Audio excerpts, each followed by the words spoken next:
So as promised, I'm here to give you a breakdown on the life of Marcus Garvey. And I have to say, there is no better day to do this than today, Martin Luther King Jr. Day, as Martin Luther King Jr. was inspired by Marcus Garvey's work. So let's jump right into it. Marcus Garvey was born in St. Ann's Bay, Jamaica on August 17, 1887. Little did his family know that this man would grow into someone who didn't just talk about change, but would actually go on to start a global movement that still inspires many people to this day. Born to a family of modest means, Marcus Garvey's father was a stonemason and his mother was a domestic worker. Now, what set young Marcus apart is that he was an avid reader. And by his early teens, he was already questioning the inequality that he was seeing around the world. And his love for learning set the foundation for his future activism. Now, working as a printer's apprentice, Garvey witnessed firsthand the struggles of Black workers under colonial rule. And these early experiences only fueled his desire for unity and empowerment. In 1914, Marcus Garvey founded the Universal Negro Improvement Association, or the UNIA.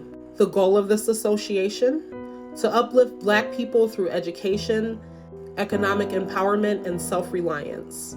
His slogan was "One God, one aim, one destiny." Powerful stuff, right?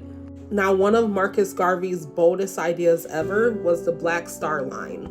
This was a shipping company used to connect the African diaspora in order to promote trade.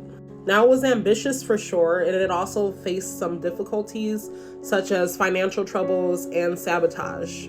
But still, this gave hope to many people regarding economic growth within the community. Now, one of the other things that set Marcus Garvey apart was that he wasn't just thinking locally. He had a global vision. He wanted to unify Black people worldwide. And he also dreamed of creating an independent African nation. One of his famous lines ever, "Africa for Africans, at home and abroad." Now, this was Pan-Africanism at its very core. In fact, Garvey's vision was so influential that it inspired future civil rights leaders such as Nelson Mandela, MLK Jr., and Malcolm X. But of course, his success made him a target, right? The FBI under J. Edgar Hoover labeled him as a threat and they surveilled him heavily. That surveillance led to his 1923 conviction of mail fraud. Now, this was a highly controversial case at the time, and many believed it was a setup to crush his movement. And after spending nearly 2 years in prison, Garvey was released and exiled to Jamaica. But even in his exile, he continued to write and speak. He continued to write and speak about Black empowerment until his passing in 1940. Even after his passing, Garvey's impact didn't fade. As I said earlier, his ideas inspired the civil rights movement, and it also inspired the Rastafari movement in Jamaica and other Pan-African movements around the globe.